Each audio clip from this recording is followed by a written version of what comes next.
afternoon again, everybody. Just like to greet the Gila River Indian Community representatives, Norma, Bonnie, Dominica. I seen earlier in the chat that Penobscot Nation was represented, so welcome everybody. We are so happy that you can join us for this Strategic Planning Toolkit Session 6, some tools that will hopefully assist you in developing your program and implementing your program.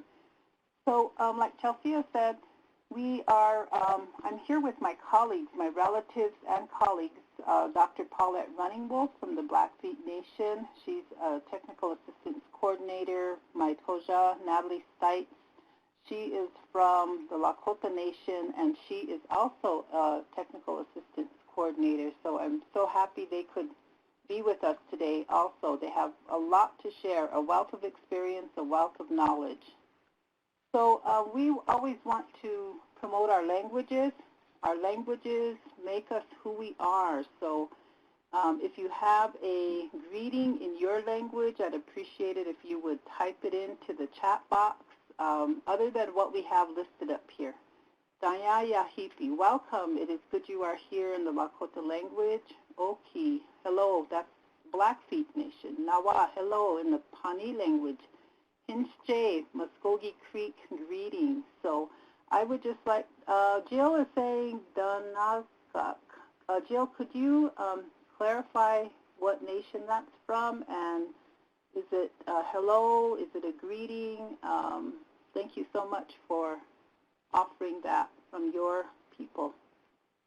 So we would like to always open in a good way. We know that we, as Indigenous people, that we want to acknowledge the Creator in whatever way, whatever manner, whatever form that is appropriate for our individual nations. So I would like to acknowledge, first of all, Martina.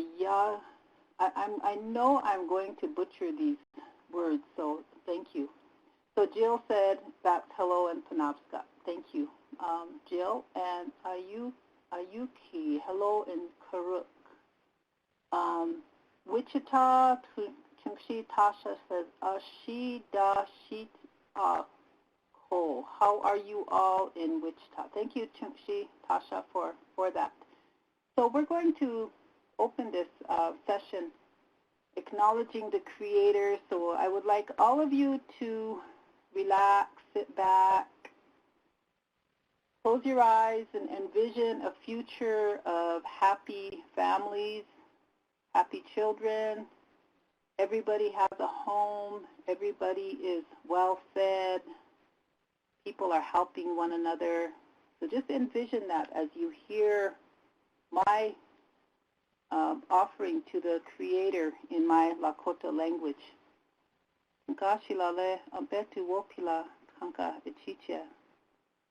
Grandfather Creator, we thank you for this day. Nkashila unchi wopila le omnicha unhapikte ki oyakapikte hechel daku ungwakapiki etan oyate iota wakaja iwashta pikte. Grandfather, grandmother, Creator, we ask that you bless our meeting so that whatever we discuss, that the people, our people, particularly the children, will benefit from it. Mitakuye Oyasi.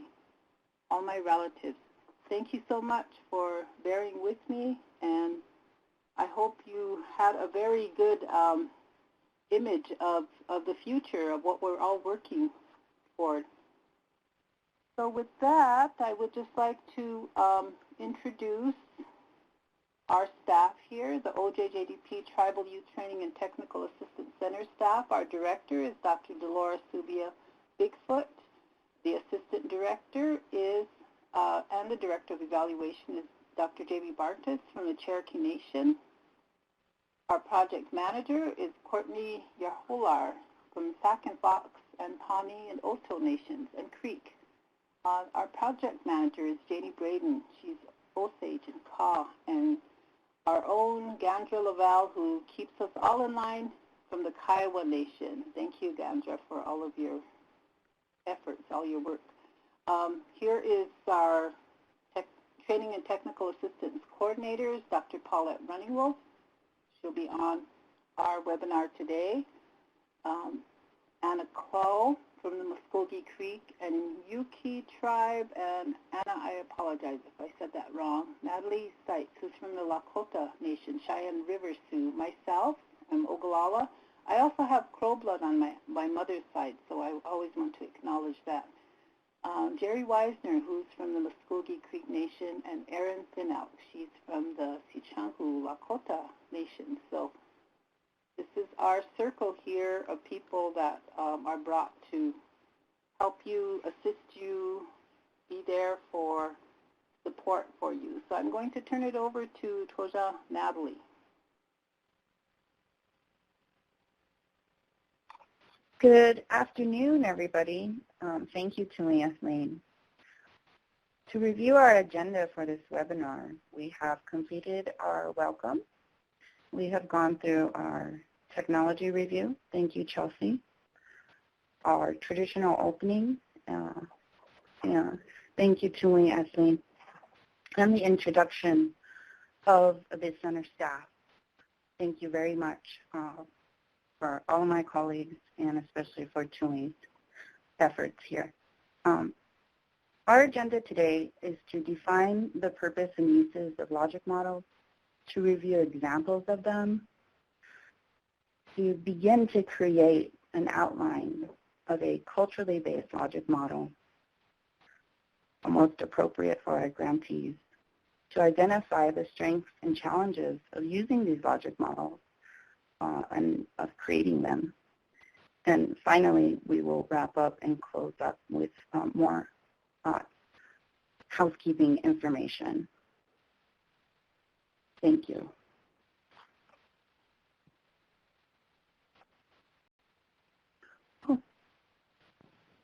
Let's hear from you. What do you think of when you hear the term logic model? I know when I was working on a tribal grant and I was told that I had to create a logic model, I sat up and created it the night before and thought it was a very burdensome requirement. So again, when I was asked to help and support this webinar, that was my first image in my mind, was the logic model, was burdensome and something I had to do very quickly when I was a grantee, a project coordinator. We'd really love to hear from any of you on what comes to your mind when you hear the term logic model.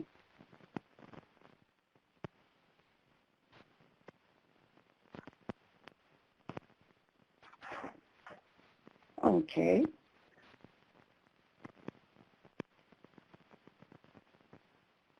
Hello? Okay, well. So we're hearing from Jill, the Grand Scale Action Plan. That's what she thinks of when she hears the term logic model. April thinks of mapping when she hears the term logic model. I see Sonia Vent is typing and Muriel Dudley as well. What is it that you intend to do, Sonia Vent shared with the group? Those are some more positive images or words than came to my mind in terms of logic models. Okay, a visual action plan. I think that's a wonderful description. Muriel Dudley from Red Lake shared that with us. Martina George's is strategic planning. That's what she associates with the term logic model. My colleague, Dr. Paulette Runningwolf, says a roadmap to improve services and systems of care. I think that's great, a map. Wonderful. Thank you very much. A good start-to-finish thought process is what my colleague Erin Finnell also shared. Those are some great words, and all of them are on point in terms of what a logic model is. It's not just a burden or a requirement, but it is a useful tool for designing your programs. Norma from Gila River shares strategies and activities. I like that as well. Thank you very much, Norma. Thank you.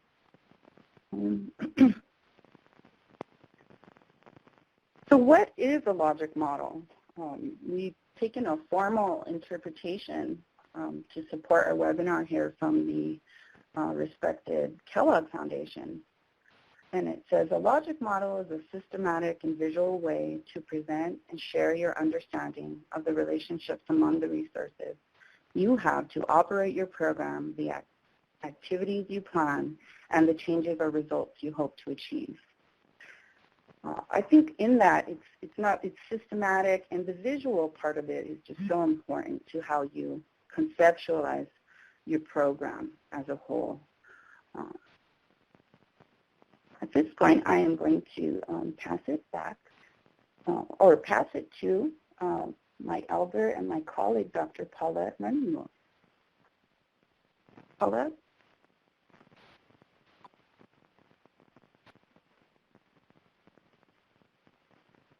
Okay. Good afternoon, everyone. I'm really pleased to join you. Thank you, Natalie. What I'd like to talk about a little bit is what is a critical factor in logic model development and theory of change.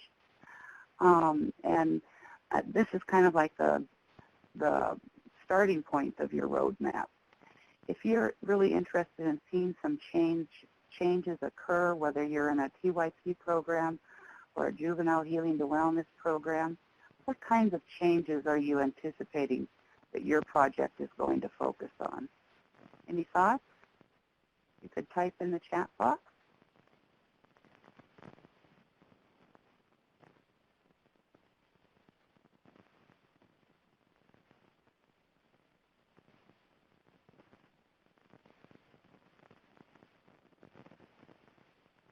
Looks like Norma's typing, Kathleen, Natalie too. Great. So just some examples of what kinds of things you're focusing on. Okay, Kathleen offered strong, healthy leaders, and Norma offered strategies and activities. And Natalie just posted happy and loved youth for our future, and happy, healthy children. Those are all good examples. That's the outcomes that we're looking for.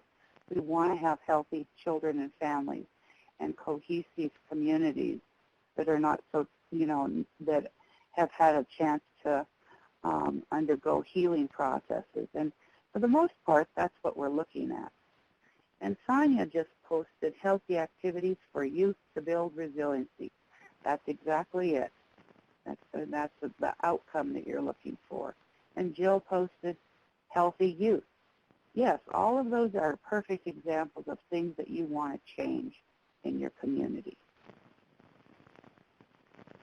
Can you go back to the previous slide, please? Slide 9, or slide 10.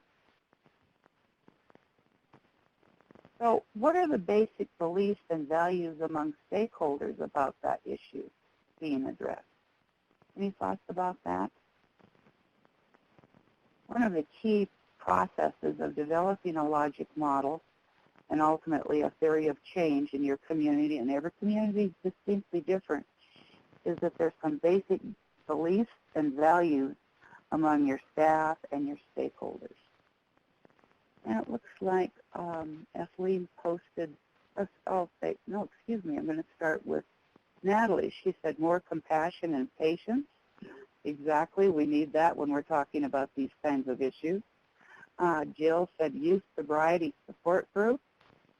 And Kathleen said strong and knowledgeable elders.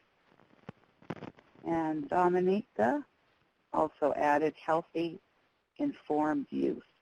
So all of those are examples of some values that each of us carry with us.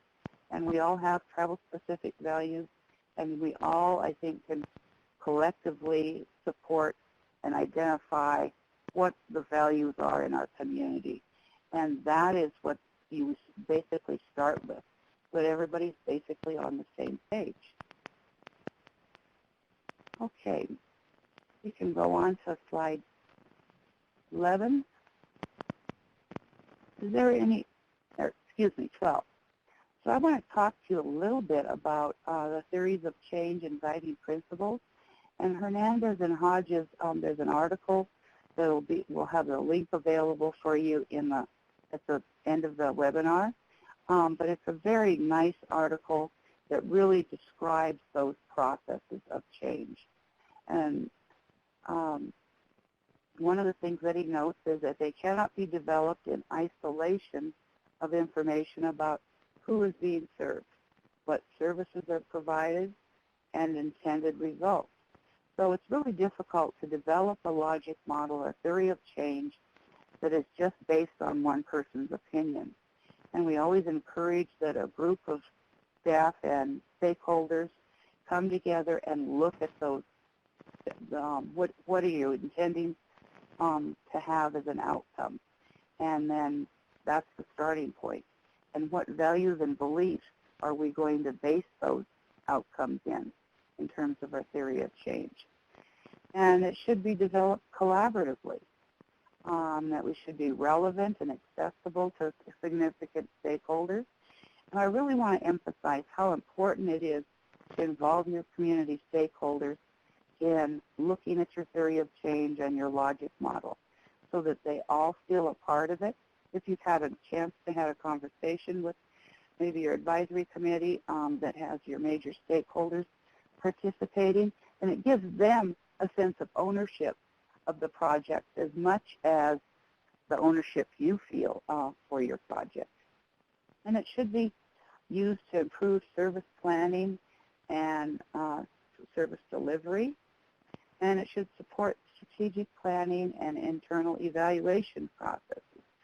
Basically, what we're saying is a series of change represents articulation of underlying beliefs and assumptions that guide a service delivery strategy and are believed to be critical for producing change and improvement in children and families.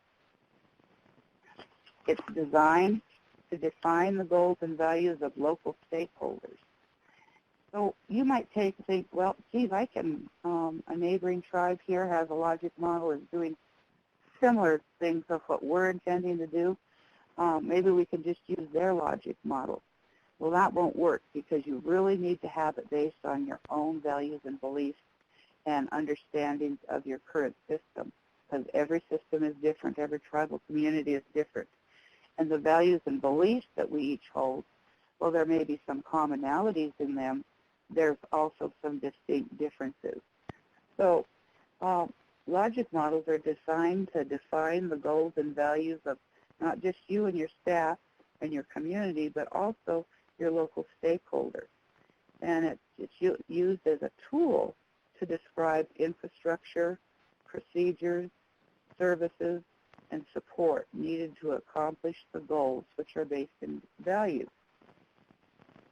One thing that we don't often think about when we think about the theory of change is one of the important components is that it can improve communication processes between both within your community and within the tribal programs that are supporting your project, but also those stakeholders that are outside of your tribal community. Maybe you're relying on behavioral health services from a local mental health agency. So it's important to think about how that process of developing change should be involved with community stakeholders so that it can improve communication both within your system and outside of your system. And as such, it's basically an organizational structure, a picture of where you're at now and where you're going. So as I noted earlier, it improves strategic planning, but it also provides the initial template for your evaluation and the data that you plan to collect to support your project. And one other thing that it also provides is an opportunity to help you look at where you're going and what kind of technical assistance we need. Because as you're laying out your plan and your map, you'll quickly identify, well, we may need some help in this area. So those additional TA needs can be developed as a part of this discussion. But it basically provides a description of your theory of change and its relationship between the population and the context where you're at in your community, including your needs and strengths, and your strategies that you're proposing, or your evidence-based or practice-based interventions, and the outcomes that you're seeking. Are there any questions? I'm going to stop there for a moment. Paulette, I have a comment. This is Epeline. Sure. I was just going to add to that. It sounds like the community readiness assessment model would be, really helpful in terms of providing information for collaboration, for planning, for all of those things. Would you agree?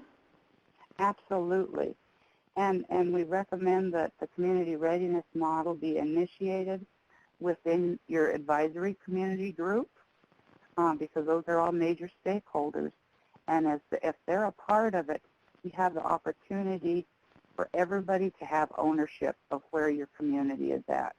And the community readiness model has those 5 dimensions that tells you, and all of you have pretty much completed that, it tells you where you're at in terms of your readiness to take on the issues that's so severely impacting our community, whatever the issue is.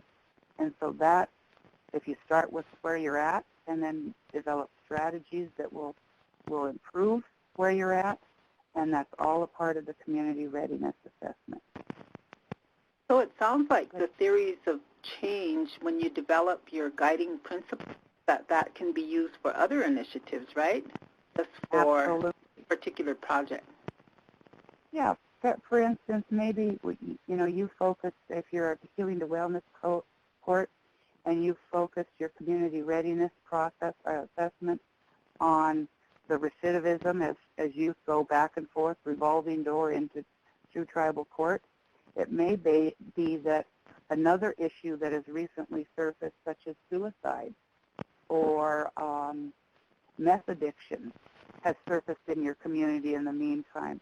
You can certainly use that same approach in terms of doing assessment with a new topical issue. And it really is an eye-opening process.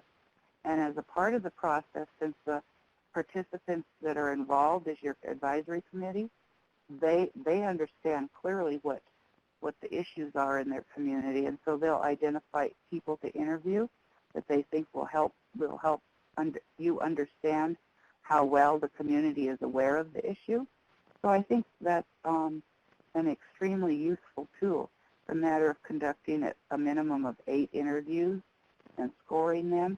And so you can use that topical issue. You can change that and do another community assessment with another issue that may surface, may have surfaced a year into your project.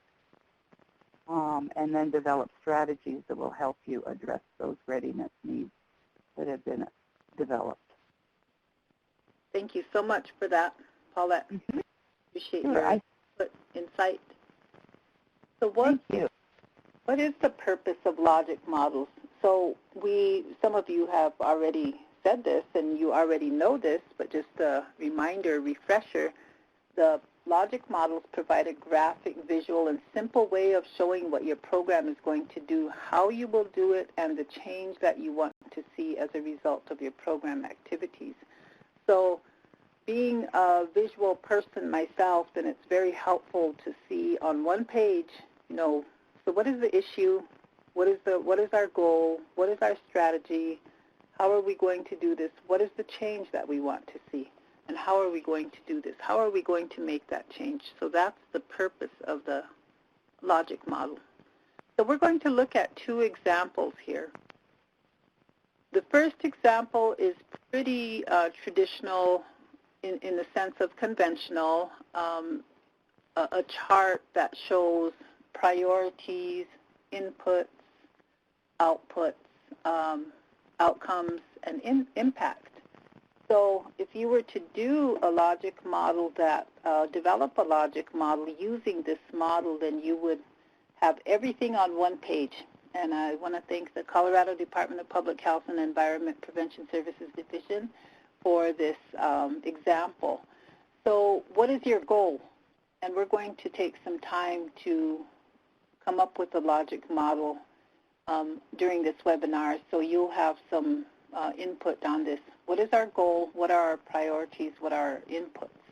So that's one example of a pretty conventional logic model that you might see organizations develop using this format. What is another example? So this is from the Lakota people. This is a teepee logic model. Our goal is to live in balance, and how do we do that?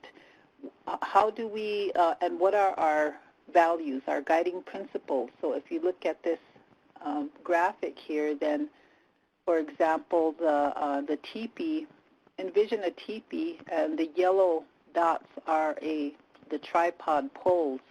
So those tripod poles, one of them is to remind us, is with respect and in honor of the Sayetu Wichachpi, the evening star. So that's a reminder to pray in the evening. The second pole that's part of the tripod is Wichachpi Owanji Naji, which is the North Star, or the star that never moves. And that's a reminder to pray at midnight. The third pole is Opowichachpi, the morning star. So that's a reminder to pray each morning. So part of some of our guiding principles in this logic model in the theory of change is that if we keep the spiritual aspect in our lives, then we are going to see the impact in terms of living in balance. So the other values that are assigned to the poles, for example, if you look at the bottom of the graphic, there is a pole that is the value of Wa'unshila, which means in the Lakota language means compassion. So that's the next pole that's put up on the tripod to make the doorway, the entrance. So, and then if you go all the way around the teepee, the poles, each one has a value. Wahwala, humility, woksape, wisdom, wachante ognaka, generosity, woitika, bravery, waohola, respect and honor. So it's very critical in this logic model of living in balance that whoever enters your organization, your circle, your home, your teepee, your camp, that you have compassion for them. So that is a reminder. So that's why that first pole is put up on the tripod to form the entrance. And it reminds us that we need to have compassion for one another. And whoever we encounter, and whatever we do it with compassion. So that's an example of how a indigenous logic model, if you will, of example of living in balance, and how those guiding principles are very, very critical in terms of reaching that goal or realizing that goal. So the theory of change in this example is that if we follow the Lakota cultural teachings, we can live in balance and wellness. There's more of a chance of living in balance if we follow the Lakota cultural teachings and values. That's the theory.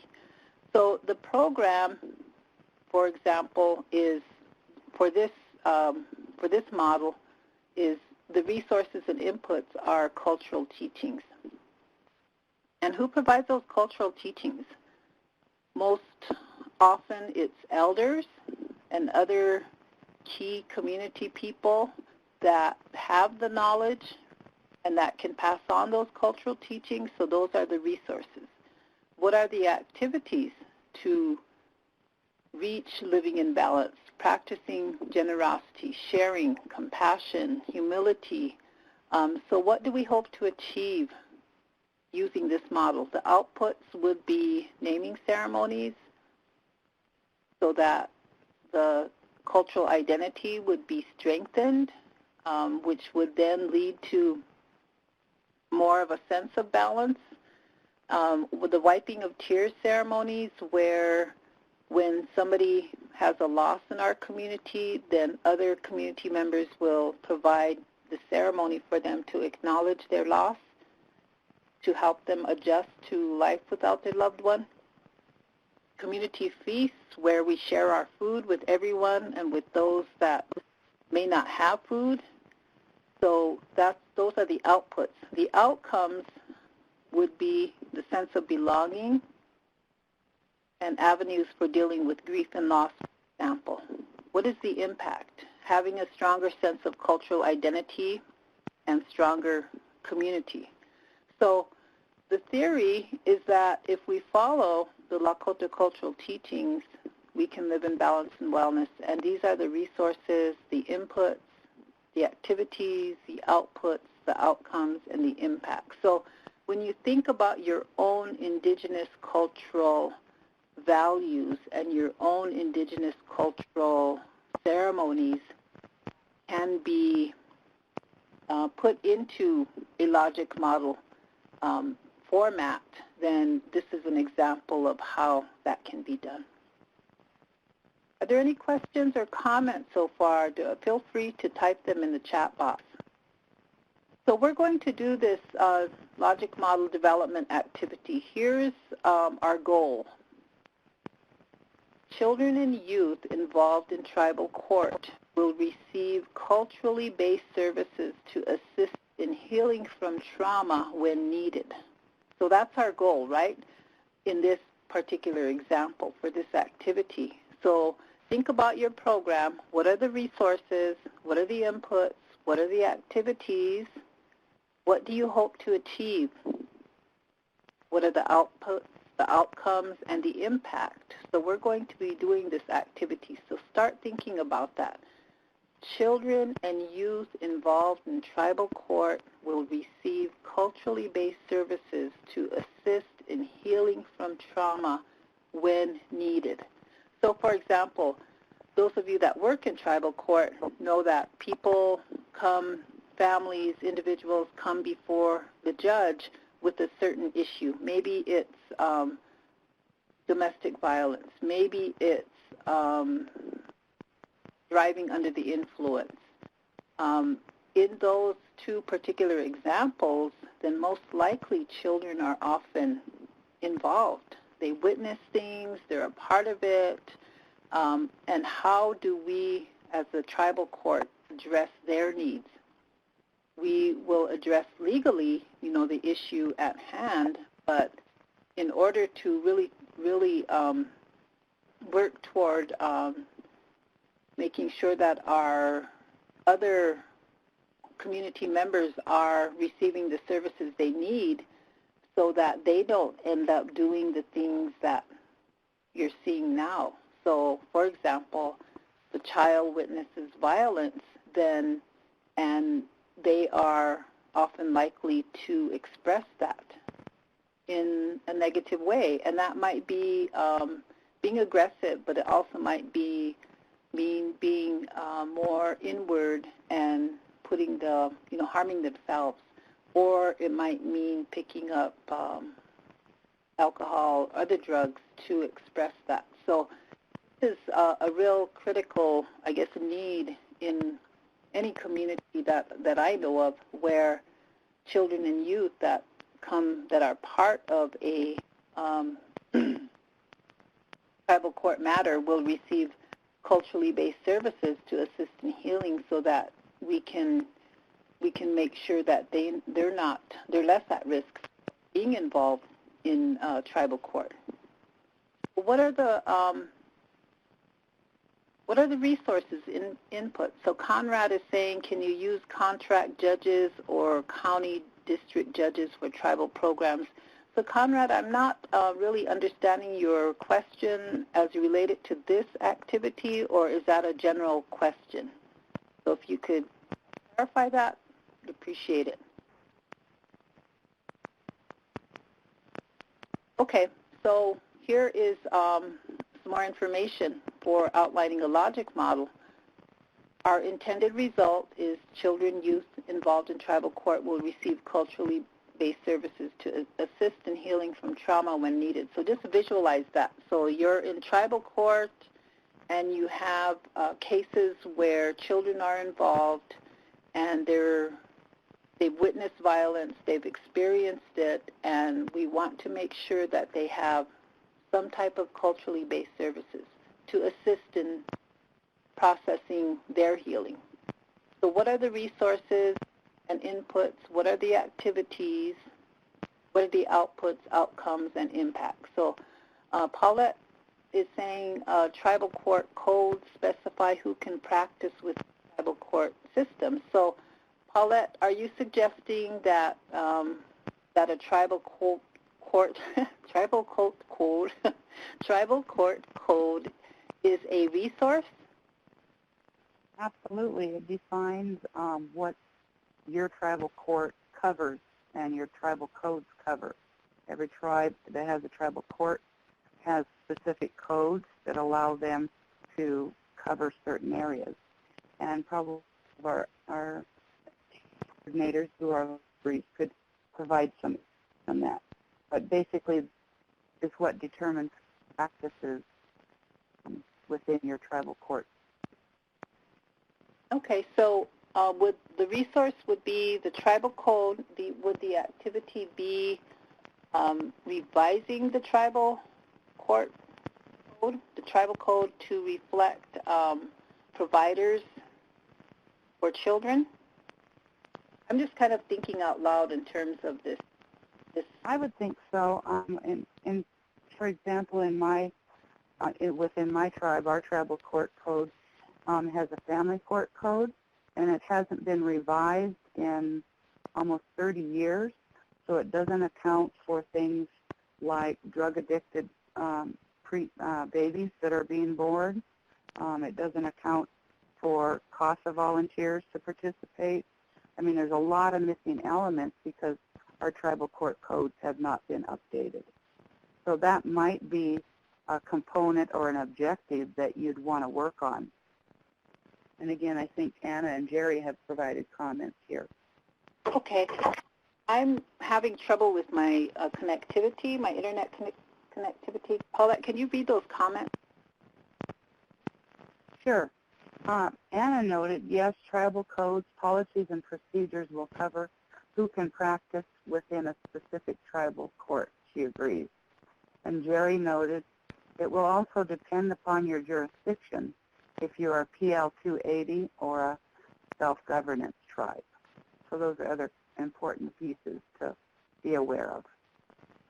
So with that information, then the activities to revise the tribal code would include looking at jurisdiction and would be looking at other considerations, right?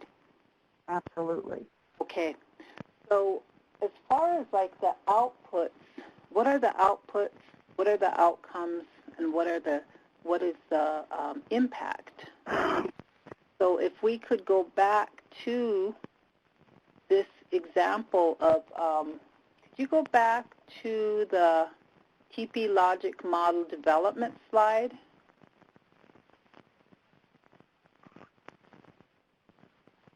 The one that says theory of change. If we follow the Lakota cultural teachings, we can live in balance and wellness. So the resources, in this example, the resources and inputs are cultural teachings. The activities are to practice generosity, sharing, compassion, humility. And the outputs are naming ceremonies, wiping of tears ceremonies, community feasts. So that's under what we hope to achieve. And then the outcomes are a sense of belonging, avenues for dealing with grief and loss. And the impact is having a stronger sense of cultural identity and a stronger community. So with that reminder, then let's go to our activity. What are our resources inputs? Then there was comments about the tribal code being a resource, and what are the activities? Revise the tribal code. So what are the outputs, the outcomes, and the impact for that? In this example here.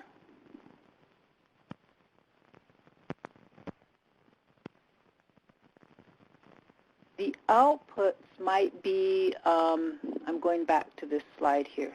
The outputs might be perhaps a community readiness assessment, community readiness interviews with community members on how to do this. What do you think? Do you think that would work? So what is the outcome here?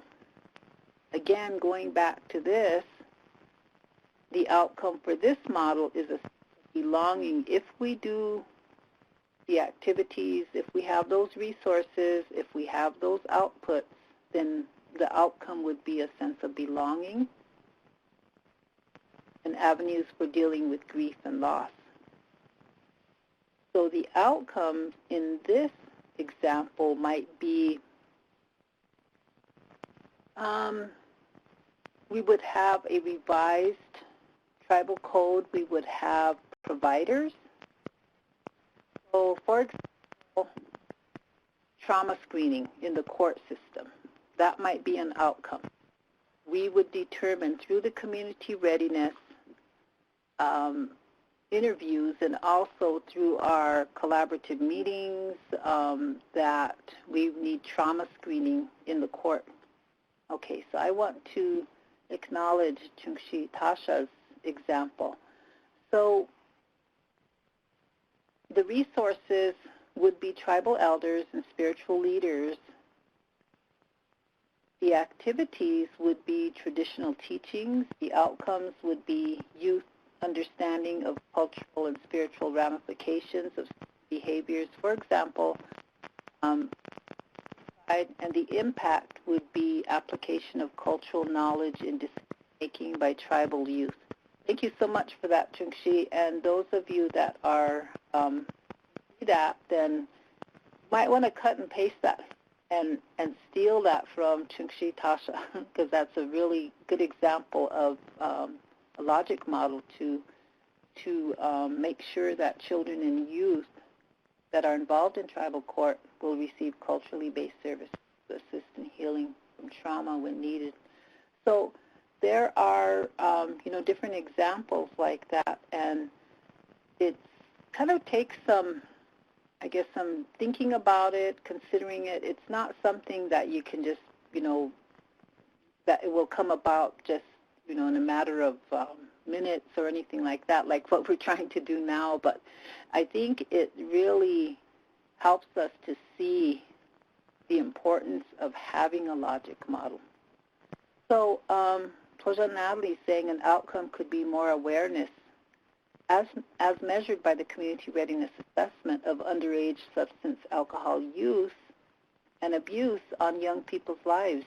And that would be really important because that information could help us develop other strategies, other initiatives. I think that's a very important input. So this healing from trauma, the logic model example, it's real critical that we look at going back to what Paulette talked about, the guiding principles. So what are our guiding principles with in terms of healing from trauma and in terms of children? So I think I would say that most, if not all, Indigenous peoples have the value of children being sacred. So that would be a guiding principle. If children are sacred, then how do we treat them? What resources do we put toward them using this model, using this example? So I have a grandson who is 4 years old, and we, in our community, we're always doing meetings. We do meetings around almost everything. We do meetings around our Sundance ceremony where, well, who's going to provide this and who's going to do this, who's going to provide the meals for the workers, how much resources do we need to, repair the arbor, things like that. And our children, of course, and our grandchildren then will be around there, but they're not really involved in the discussion. And one day my grandson, my 4-year-old grandson, said to one of his grandmothers, he said, Unchi, which means grandmother in Lakota, the children need to have a meeting. So she said, well, what would you talk about? And he said, we'll talk about what we're supposed to do and not do at the Sundance. So that was like coming from a child that was like just a bright light, and why aren't we having meetings with children, to talk about those things? So I think it's real important to think outside of the conventional box, or think outside the conventional, models that are out there, and to think more from our own indigenous perspective. I don't know if that makes sense, but do you have any questions or comments? Anthony, April, Brian, Dominica, Erin, Gayleen, anything that you'd like to offer? Jerry or Janie, Jennifer, Jill, Martina, Muriel, Norma, Roy, Sonia, Tia. I think all of you have some, come from areas and have experiences where you have a lot to offer in terms of developing something like this. Conrad. And I didn't forget about your question about judges. I just don't have a response right now, and perhaps Paulette, that might be something, or Jerry, or Toja Natalie. There's a question about judges. Mark, could you put up that question again, that we can think about that as we're doing this activity? Paulette is commented that in developing a logic model, which is culture and value-based, we need to brainstorm the strengths that are inherent in our tribal communities, for example, elders and ceremonies. So a lot of times we will think of ceremonies and cultural values and elders as not really part of the program, but as something that is separate from when that can be integrated throughout the program and throughout developing the logic model. So Anthony's saying we don't have audio, Anthony and Roy, and Anthony, we have everybody on mute, and we're just using the chat box. So if you have any comments, then you might want to put them in the chat box. But thank you for that. Sonia is saying, I think your ideas, let me see, I think your ideas are spot on, and Tasha's also. I think we're not confident yet in our own ways, but it is time and it will come. Thank you for that, Sonia. I think that is something that is impacted by, the way that we're educated and the way that we're, what is the word for that? Indoctrinated in, well, this is how you do a logic model, and we will do, we'll look at a textbook and we'll say, well, this is how you do it. But our people were very logical people. We survived thousands of years using our own ways, our own values, using our own logic and our own models. So I think we have a lot to draw on, so I really appreciate your comment. Okay, so we have resources, we have inputs. We're going to, our resources are our tribal code, our tribal elders and spiritual leaders. Our activities are to revise the tribal code. Back to Chungshi Tasha's example, then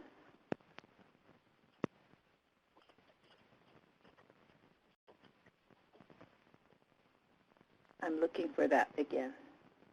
I don't see it.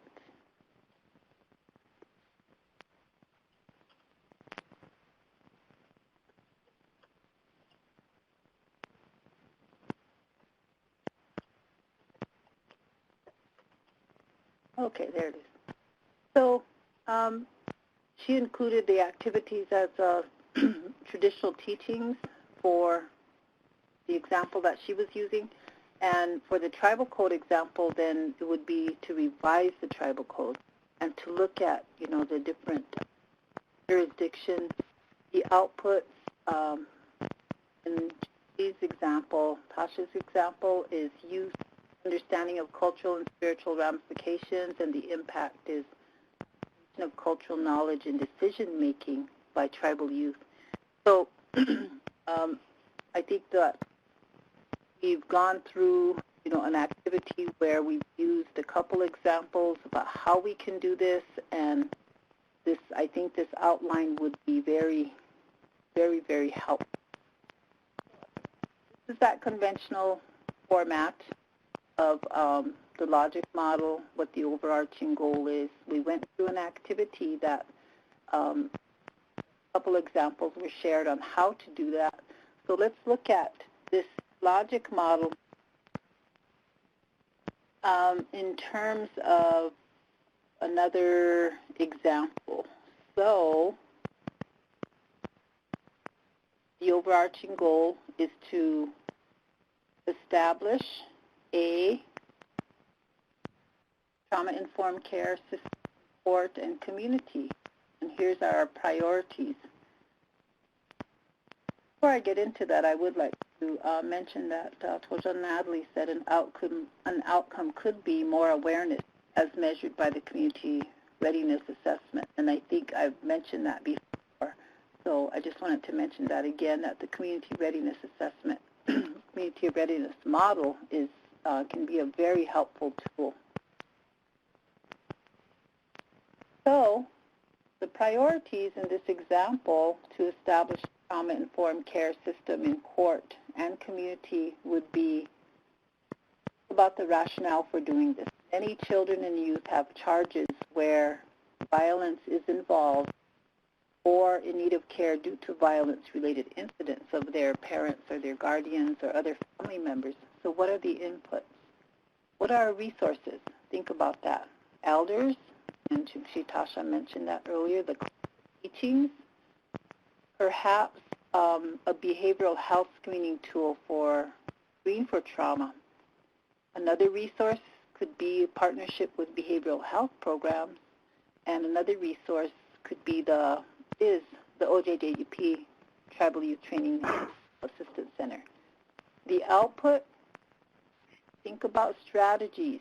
What do we do? What we do trauma screening. We do training on trauma-informed care for judges, for juvenile clerks, for any court staff. What's the participation in this output? Who do we reach?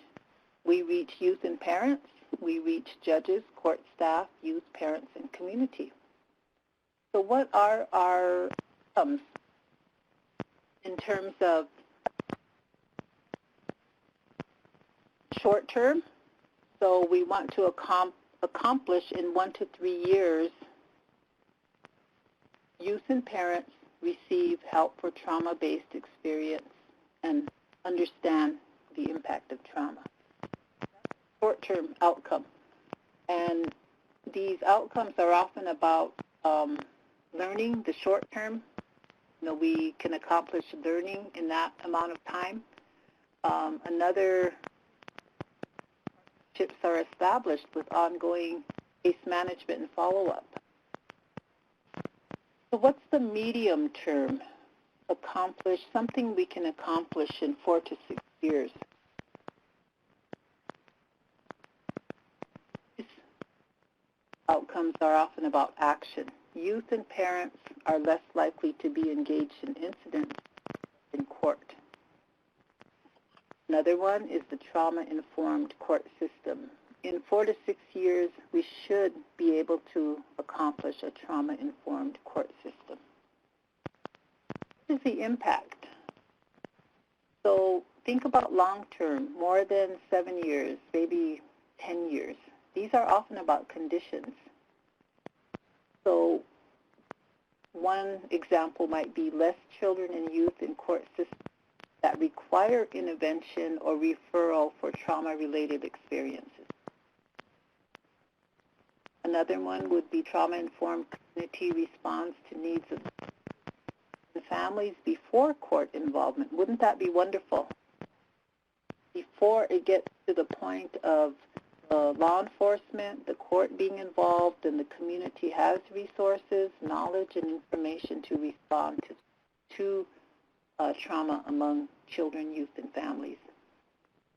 So I have lost my internet connectivity again, and so I would like, if there's any questions about this, comments about this logic model example at all. And Toja, Natalie, can you read the comments if there's any? Yes, Tori. Anthony Law Firm Boys mentioned children as an input in this logic model discussion. And I had commented that a short-term outcome might be X number of youth and families complete the program. And also, there's an ongoing discussion in the chat box regarding the question that Conrad Church came up with, and that is, I'm sorry, I can't see it all here in the chat box. Oh, it is a comment from my colleague Jerry Wisner, Attorney Jerry Wisner. Tribal courts have traditionally received scrutiny for utilizing lay people simply because those chosen are generally familiar with tribal practices, languages, etc., as opposed to the Western structure and the requirement of the Tribal Law and Order Act, which now requires law-trained personnel. Just a reminder, there's no qualification that those sitting on the United States Supreme Court be a lawyer or a law-trained professional. That was the last comment in our chat box.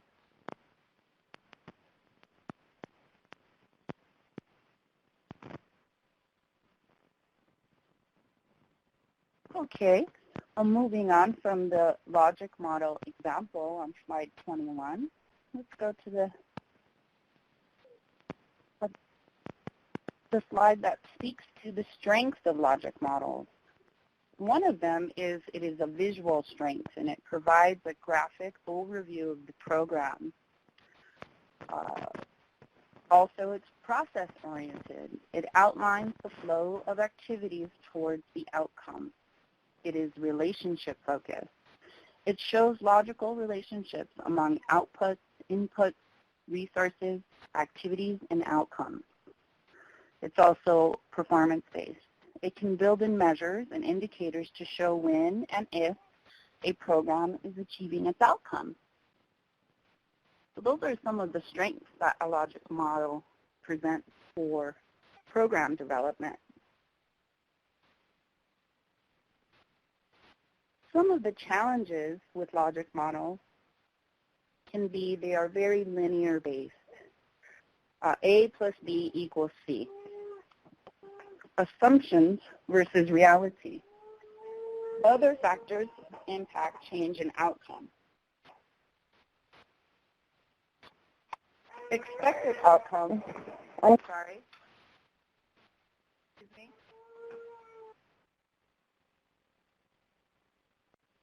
Toja, Natalie? So, my apologies. I'd just like to apologize to the participants for the technical difficulties with the internet connectivity and some of the static on the phone. really apologize for that. And thank you, Toja Natalie, for stepping in there.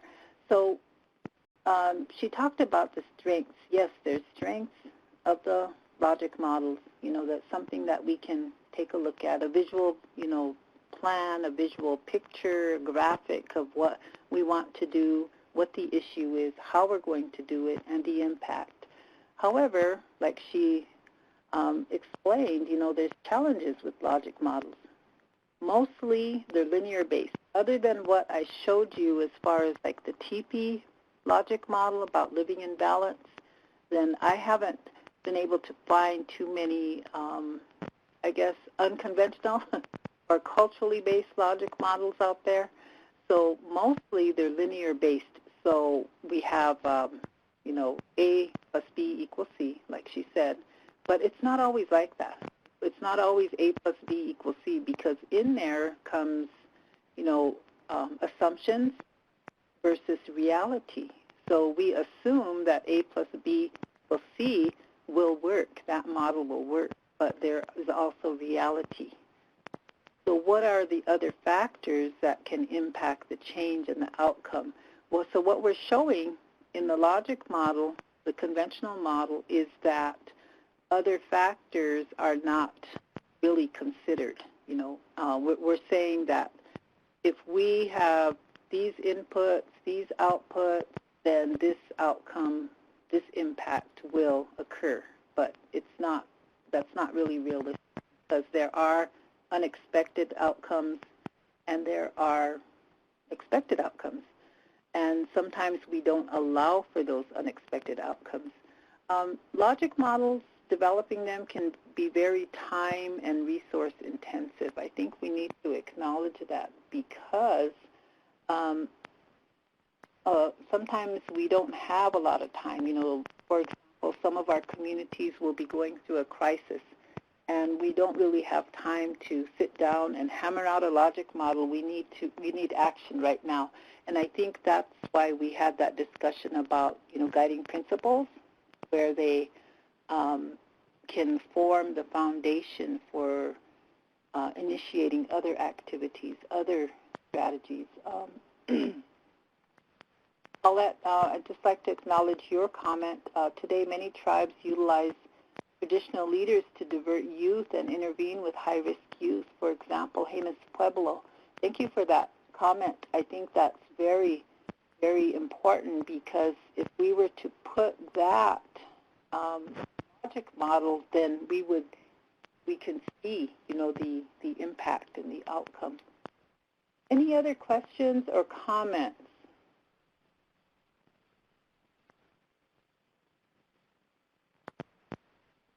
So we talked about examples, we talked about strengths and challenges. So what I'd like to do now, if there's no questions or comments, I'd like to turn it over to Paulette for the review, the questions and the wrap-up. So if you could change to that slide, Mark, appreciate it. Okay, can you hear me? I can hear Paulette? you. Yes. Great. Just double checking. It didn't tell me that it was muted or not. I apologize. So in terms of wrapping this up, I want to just review this slide. The logic models can be used to provide a picture of your program. And that's a very descriptive term, because it really, logic model encompasses everything that you're trying to do. It may not be as detailed as you'd like, but it can be as detailed as you want. And it's just a matter of having enough voices participate and minds getting together to really think this process through. And if you're struggling with determining what activities or inputs, then having that conversation collectively with your partners is a great way to involve them and to have them participate and own the project. The second thing that we've covered is that theory of change is a critical factor in formulation of logic models. And, we might have a slightly different view of how logic models should be done. And I think Ethleen's example is an excellent one because it really shows the distinctive values and beliefs that are prevalent in her community that really describe what happens in terms of a theory of change. If all of these pieces are in place, then you'll have these kinds of outcomes. And that's based on values and beliefs, collaboratively established values and beliefs that they've been operating off of for centuries. So it is a very critical factor in terms of developing logic models. The other thing that I think we've spent some time describing the strengths and limitations of logic models, and they can be very linear, as Kathleen noted, but they don't have to be, as her example showed. So please utilize this PowerPoint, which you'll have access to after this session, and use it as a way to go back and refer to it with your community stakeholders to develop your logic model. And lastly, there are different types of logic models. And I think, again, Kathleen's example shows just how distinctly different a cultural approach to a logic model can be versus a Western-based model. Any thoughts or comments the webinar today on logic models has brought up for you? I hope we've been able to make it a little more simple and realistic so that it's not so strange and scientific-based. Any thoughts or feedback on it? Natalie had a question about does or should a logic model reflect unintended inputs and outputs? Well, go ahead. My reaction to Natalie's question is that's always going to be the case. I think we can't think of everything that or anticipate everything that might be an outcome or how effective the input may be, and that we decide on an activity or an intervention that looks really good on paper, but actually doing it is another thing. So that logic model will help you. That's something that you can go back and revise and make it your own and reflect whatever unintended inputs or outputs that have occurred. But keeping that in mind will really help you understand your data better. And that's a critical piece of framing your evaluation, is that your logic model fits what your evaluation plan is. So if you start to have problems or run into barriers in terms of activities that you'd selected that are not as appropriate as you thought they were, or you needed to have an additional activity to more clearly define what you hope the outcome will be, it's important that you just proceed with trying to make it fit and adapt it and modify it and keep track of it and review it periodically so that you can make those changes. Don't assume once you did the logic model that it's made of cement. Rather, I see logic models as being very fluid. If you think about a river or a stream and how a stream may break off from a river and turn into a creek in 2 or 3 different areas, that's pretty much what happens to logic models. We have these unanticipated outcomes or unanticipated inputs that we need to back up and provide. So adapting your logic model and keeping track of what those issues are will be really helpful when you go to conduct your analysis of your data.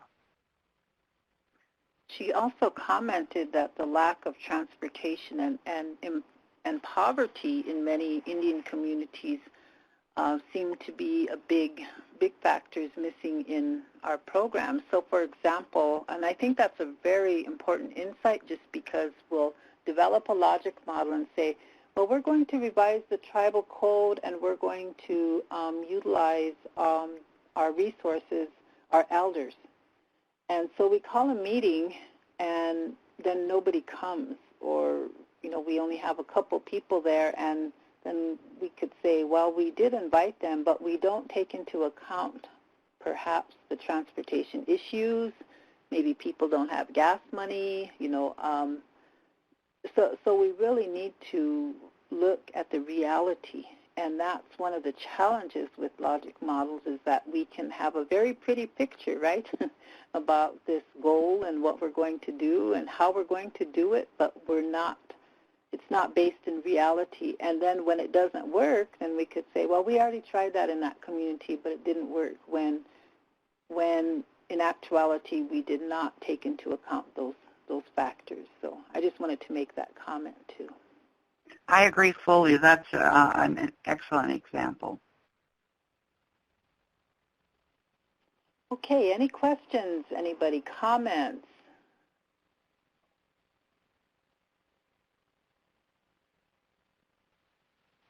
Kathleen, I see in the chat box that Anthony LaFramboise commented that great info, especially the elder cultural component, is huge regarding inputs and outcomes, long and short term. Long term and short term. Yeah. Thank you for that, Toja. I think that is often overlooked. That so, for example, in Lakota country, if we wanted to call on an elder, then we would offer tobacco and we would offer a gift. So a gift changes with the times, right? So if we were to ask them to come to a meeting and go to their home and say, well, here is, we would really like your input. We would be honored if you would join us and give us your comments and insight, and offer them tobacco, and then offer them perhaps a medicine wheel. But that medicine wheel can't be put into their gas tank to go, or they can't purchase gas with it. So we have to think about reality-based, like how are they going to get there? We're asking them of their time, and maybe we want to provide an honorarium, so we have to think about that too. If we want to have their input, then we have a cultural responsibility, I guess, to observe the local community and tribal cultural protocols about how to engage them. So thank you for that, Anthony. I appreciate that. So if there's no other questions, comments, then Paulette, is there anything else you wanted to share about the review, the wrap-up? No, that's pretty much everything. I just challenge each of you to sit down and collaboratively work on a logic model. Mm-hmm. One of the concerns that I always have is when one individual does it on their own. And it needs to be done, don't get me wrong, and I know that you're under pressure with the special conditions, but I really encourage you strongly, involve your stakeholders, involve other staff members, so everybody is on the same page. And they might bring up issues or ideas in terms of your inputs or your outputs that you didn't think of. So having that comprehensive collaboration on a regular basis, looking at your logic model, I would just strongly recommend that. Thank you, Paulette. Toja, Natalie? Kathleen, thank you. Please feel free, our community of practice, please feel free to continue to offer comments and questions through the conclusion of our meeting here today on this webinar. We just wanted to highlight our next steps here. Number one is meeting your special conditions. A targeted date of June 30th, 2016 has been established, and of course that's coming up in 2 days. Please contact your technical assistance coordinator or our center for further information. And I would note that the OJJDP did send out a advisory communication today, I believe at the start of this webinar. And so that should be very helpful to all of the grantees here on the phone or on the computer here for the webinar. And the second next step that we would like to share with you is to remind you to register for the next strategic planning webinar, which is Session 7, Performance Measures and Data Collection Plan, for July 26, 2016.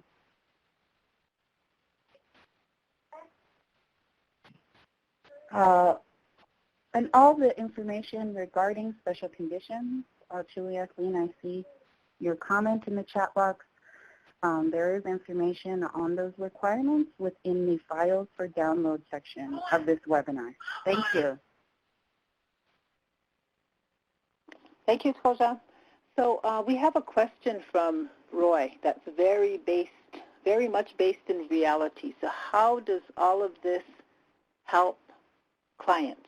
So how can this help clients? So we can develop a logic model that says, how are we going to help clients? And depending on their need, for example, clients with substance abuse needs, clients with mental health needs, clients with any kind of need, poverty,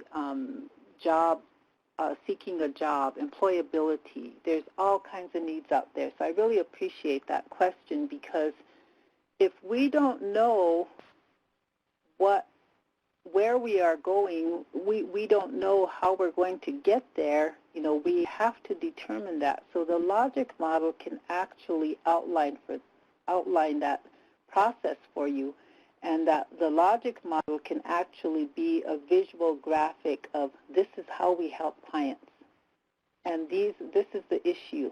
These are the inputs, the resources. These are the outputs. This is the outcome, and this is what we hope to achieve by doing all of this. So to your question, Roy, you know, it can really be helpful in terms of providing a map, you know, to how you're going to help clients, and it's wouldn't be about somebody, you know, doing something on their own. It'd be a collaborative effort. It would be a process where people can come together and say, this is the most effective way to help clients. So I hope that answers your question, Roy, and I would just like to really thank everybody, thank my colleagues for their input and all of your comments and your questions. I really appreciate that. These are the references that we use. Somebody had asked about the PowerPoint slides, and they are in the Files for Download section. So if you see there, kind of in the middle of the screen there, then you'll see the agenda, the grantee status report, format, the Community Readiness Manual, and the PowerPoint slides. So those are available. Here's some important web links. So if you would like to review any of our material on the YouTube channel, there's the link to it. This also includes Community Readiness webinar recordings. So we thank you for your presence, your spirit, your good works. We look forward to working with you. We look forward to seeing you again on the next webinar. Here's our contact information.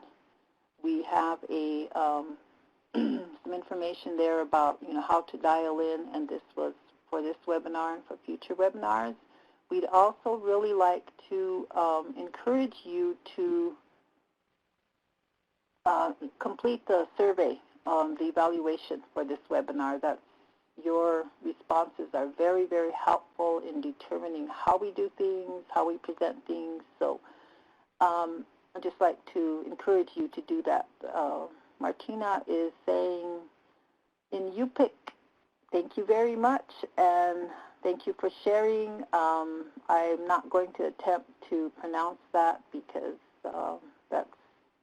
I know I wouldn't do justice to it. So thank you for that, Martina. So with that, I'm going to give a traditional closing. The word up there is Pila Mayaye in the Lakota language, which is my language. And I would just like to really encourage all of you to look at yourself as strengths, to your community, to look at yourself as blessings to your community, that the people are depending on you, that people are valuing you, to step forward so that the children will have a brighter, happier future. And I think for Indigenous people, that's what it's all about, is so that our children will be happy, healthy, and then they will grow into happy and healthy elders. So I'm going to share my traditional closing with you. Tunkashila unchi wopila kakachiche.